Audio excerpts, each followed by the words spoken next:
Bonjour et bienvenue dans cette nouvelle séance consacrée au thème 1 de l'unité 3,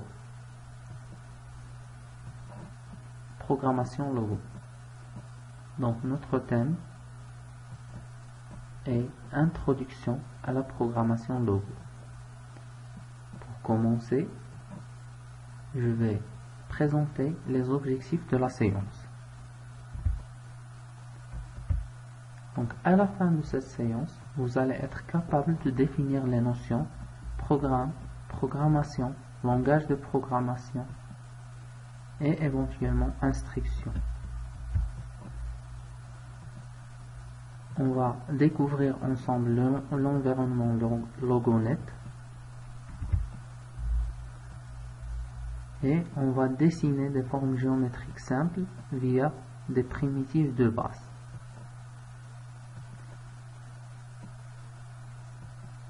Donc la première chose sur laquelle on va travailler, on va essayer d'expliquer qu'est-ce que ça veut dire la programmation.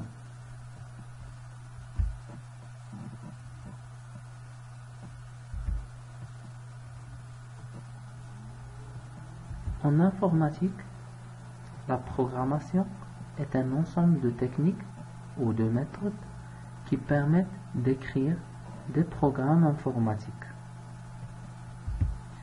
Les programmes informatiques sont écrits par des humains, qu'on appelle programmeurs. Ensuite, ils sont soumis à un ordinateur qui va comprendre les programmes. Ces programmes sont destinés à des ordinateurs aussi, ou à des téléphones portables, ou à des robots. Donc, les récepteurs finaux des programmes, c'est-à-dire les machines qui vont exécuter ou réaliser les programmes, ils ne font que suivre les instructions qui ont été écrites dans la première étape par le programmeur. Donc ça nous mène à parler de la notion de programme, c'est-à-dire qu'est-ce qu'un programme. Donc un programme est un ensemble d'instructions destinées à une machine, c'est-à-dire un ensemble d'ordres qu'on va transmettre à une machine. Quelle est la nature de cette machine? Cette machine peut être un ordinateur, un robot, une voiture intelligente, etc. Donc actuellement, plusieurs machines fonctionnent avec des programmes informatiques. Donc ces ordres qu'on va transmettre à la machine, ils doivent être écrits dans un langage compréhensible par la machine. Donc on dit dans un langage qu'elle comprend, c'est-à-dire la machine.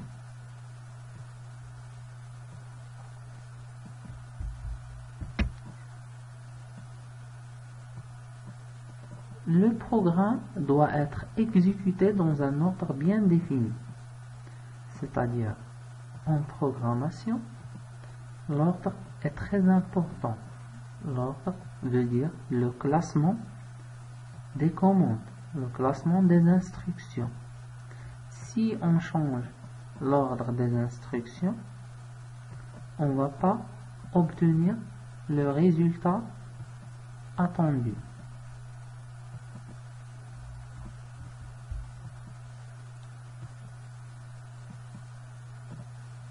Il faut aussi signaler que le programme doit aboutir à un résultat connu à l'avance. C'est-à-dire, il n'y a pas de surprise. Le résultat qu'on veut atteindre, il est connu à l'avance. Et à chaque fois qu'on va répéter le programme, on va toujours aboutir au même un résultat.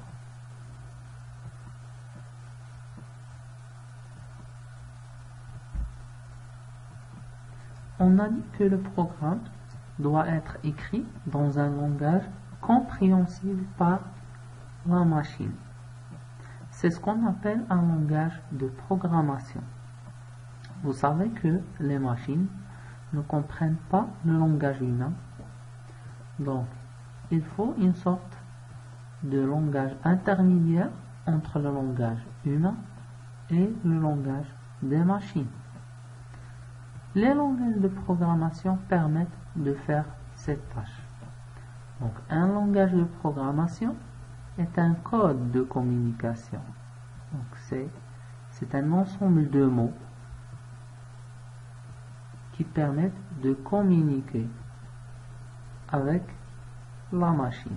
On a dit que la machine peut être un ordinateur, un téléphone portable, un robot, une voiture intelligente, etc. Donc, c'est un code de communication permettant à un être humain de dialoguer avec une machine en lui soumettant des instructions. C'est-à-dire, le langage va nous permettre de donner des ordres à cette machine. Il agit comme un traducteur entre vous et l'ordinateur.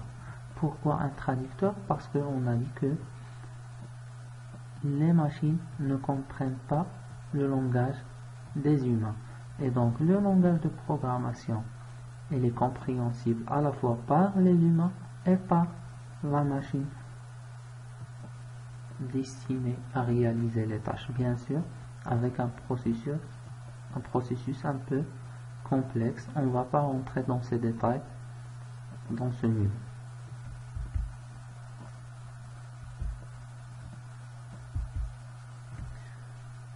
Exemple de langage de programmation.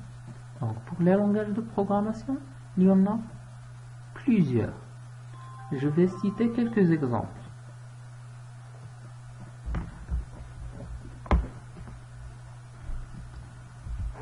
Donc on peut citer Python, PHP, le langage C, le langage Java, le langage Logo qu'on va utiliser. Peut-être vous vous demandez quelle est la différence entre ces langages. Donc chaque langage est utilisé dans un contexte particulier. Et chaque langage offre des possibilités qui sont différentes des autres langages. À ce niveau, on va s'intéresser au langage Logo. Donc, le langage Logo est un langage de programmation pédagogique, c'est-à-dire elle est utilisée dans le cadre scolaire. Elle est composée de primitives, c'est-à-dire des ordres, des commandes permettant de manipuler une tortue. Donc nous, on va pas manipuler un robot, mais on va manipuler une tortue graphique qu'on va voir à l'écran. La tortue est capable de dessiner dans un espace graphique, interprétant des instructions de différentes natures. C'est-à-dire, on va soumettre des ordres et ces ordres, ils vont aboutir à la création de dessins.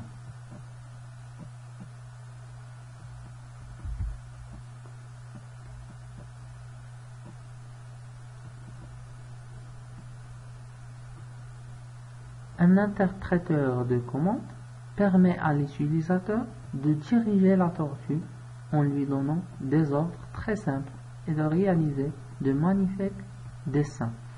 C'est-à-dire, le langage contient un interpréteur, c'est-à-dire un petit logiciel qui permet de comprendre ce que vous allez écrire et de le convertir à un code compréhensible par la tortue qui va exécuter ces sortes et réaliser les dessins que vous voulez.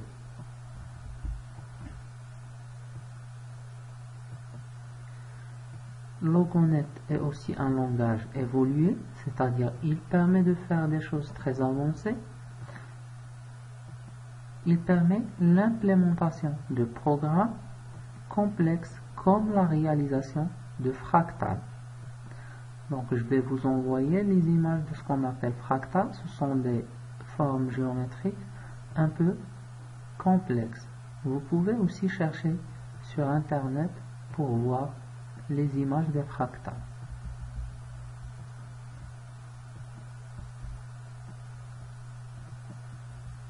Donc jusque-là, notre cours touche à sa fin. Je vais maintenant présenter l'interface du logiciel ou de l'environnement Logonet.